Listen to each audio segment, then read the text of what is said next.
Nagsama-samang ilang magsasaka mula sa iba't ibang bahagi ng bansa upang ipakita ang suporta sa inilabas na Executive Order No. 39 ni Pangulong Ferdinand R. Marcos Jr.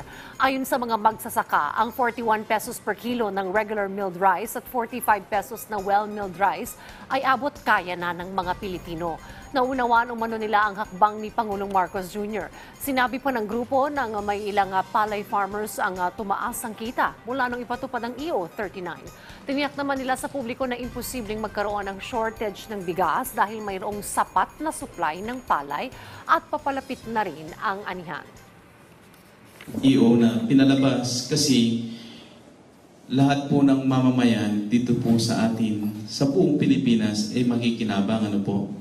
Yung sa EO 39, alam niya na mas maraming makikinabang dahil marami talaga ang nagkukonsumo ng ating bigas. Hindi naman nagbigay ng problema sa amin at ang maganda doon is at least abot kaya ng karamihan ng consumer sa ating bansa.